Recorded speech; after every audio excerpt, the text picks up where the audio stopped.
Now, typically, feelings drive actions, right? We smile because we're happy. But here's what most people miss. It also works the other way around. Actions strongly drive feelings. And this is an idea called actions beget mental states, or actions create mental states. It is so powerful. Once you get this, you realize you have so much more control over your emotions than you thought. So in this video, I'm going to explain what this is, why it works so well, and how to use it. If you stick around to the end, there's an even deeper insight that makes this 10 times more powerful. Let's take a look. It's hard to force a feeling. I cannot just snap my fingers and decide to be uplifted and happy and motivated. But you can take an action, and that action can indirectly shift your emotions. ABMS says you do the thing first, and then the feelings will follow.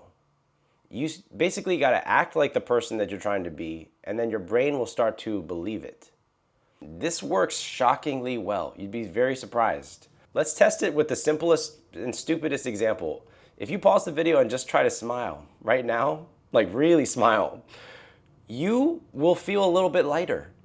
If you then make a really sad face, like you're about to cry, well, you'll see the effect of that. That's ABMS in action. Quite interesting. The clearest example I've ever seen of this principle was when I forced myself to go out and talk to people in the city as a social experiment. The day did not start off right. I was not in a cheerful or social mood. And the first person I saw, I was like, oh God, I don't want to do this. It's going to be terrible. I'm definitely bothering them. I went and talked to them and it went reasonably okay. And then I did another, and then I did another. And it gets a little bit easier. And I start to feel like someone who is confident and outgoing and just very free. And you would never think that such a profound shift could be possible from just those actions. I know that's a bit of a tough example. Like, I have some easier ways to use this principle, but first I want to dive into why this works so well. One reason this works is that our brain really doesn't like cognitive dissonance. Cognitive dissonance is the discomfort that happens when your actions contradict your feelings. So have you ever really wanted to speak up, like, man, I really got to say something about this, and then you didn't do it? That tension is cognitive dissonance. And your brain really wants to resolve that. And then when you finally do say it, it's like, oh, at least now my actions are congruent with my feelings. But what's crazy is that cognitive dissonance also works in reverse. Think about somebody that you're just like meh about, like just some random acquaintance. If you treat them with extra kindness, like you go out of your way to be kind to them, suddenly you will start to like them more. You will feel more warmth towards them, like pretty soon. Why? Your brain is going to be like, well, why am I being so nice to them if I don't like them? The action of kindness creates a cognitive dissonance that your brain must then resolve. And it resolves it by changing how you feel towards them to match your action. This is amazing, guys. This works surprisingly well. Well, why would I be nice to them in the first place if I don't like them? Well, it's going to help them and it's going to help you too, because you're going to feel better and more warmth within yourself by helping them. It's literally a win-win situation. And I believe that we're really just depriving ourselves if we're not taking advantage of that effect and being kind to those people. Give that a try. I promise you will be amazed. It works astoundingly well. What if you're feeling unmotivated? ABMS says you act first. You don't wait for motivation to strike. This is hard, I know. Even if you don't feel like it, you're supposed to take the first step, and then that gets you in motion. A lot of times there's some energy that's stored up that you don't know is there. And once you take that first step, then you're off. Oh, I was dragging my feet writing this very video for many days. And I was like, wait a minute, this script is about taking action. Maybe I should give this a try. And then when I wrote the first sentence, then I was off to the races. As soon as you take that first step towards the task, it relieves that stress. This is a tough one. Hey, what if you're in fear and you're worried about the future and all, as I am almost every day? Well, there's several options here too. You can journal your thoughts. You can talk to a friend or loved one about it. That helps. And honestly, if you're at the bottom of the barrel, try prayer, y'all. What I learned, prayer doesn't always change your circumstances immediately, but it always changes the person that's praying. Even if you're not religious, give that one a try. You'd be so surprised how powerful that one is. The point is, you never have to stay stuck. There's always a way out. Go for a walk or a run, exercise, meditate, take a bath or listen to music, lay down, or even just sleep. Maybe do all of those at the same time. Any of these actions will improve your state.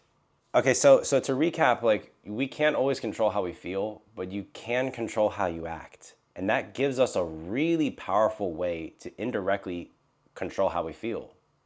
ABMS is wonderful, but is that it? Is feeling better today really the end goal? To me, it's not. I personally would like to make big and lasting improvements in my life. And in order to do that, we need something even more powerful. And James Clear dropped something huge in chapter 2 of his classic book, Atomic Habits. And this message, it really struck me the first time that I heard it. Let's say that you want to establish some sort of habit, like you want to get fit or eat better or stop smoking or drinking, be more social, do more creative work. He says that people who have successfully made these changes have changed something about who they are. For example, before you successfully quit drinking, you're more likely to say, oh, I'm trying to quit, I'm trying to drink less. Once you have successfully quit, it's, I don't drink. Do you see the difference there? Another example, if you're trying to start a skincare routine, you might say, I'm trying to do a skincare routine, trying to take better care of my skin now. Once you have successfully established it as a habit in your life, it becomes, I'm just someone who takes care of their skin. So something has changed in you. The idea is that lasting behavior change is identity change. If you want to achieve something that you've never done before, which I'm sure many people do, you might have to change something about who you are. This is exciting to me. The good news is that he provides a very simple and clear way for how to do this. And again, it starts with taking action. This is the quote that really stuck out to me from this chapter. He says, every action you take casts a vote for the type of person you will become. Let me say this again. Every action is a vote for the type of person you want to become or you will become. The more you repeat a behavior, the more you reinforce the identity associated with that behavior. For example, the more of these scripts that I write, the more I start to feel like a writer. The more videos I make, I start to feel more like a YouTuber. I didn't feel like one until I started making more videos. This is profound. Like, your repeated actions shape your beliefs about yourself. And I'm going real fast through the ideas in this chapter. He says the real path to personal change is not focusing so much on the end goals. Like, I want to lose this many pounds or gain X amount of money or meet my spouse. But instead you focus on the process, on becoming the sort of person that could achieve those outcomes. And that basically means building habits instead of chasing outcomes. The vast majority of people get this wrong, where they only fixate on the end goal that they want and they ignore the process. Some key takeaways here. Actions change how you feel. In the longer term, repeated actions change your identity.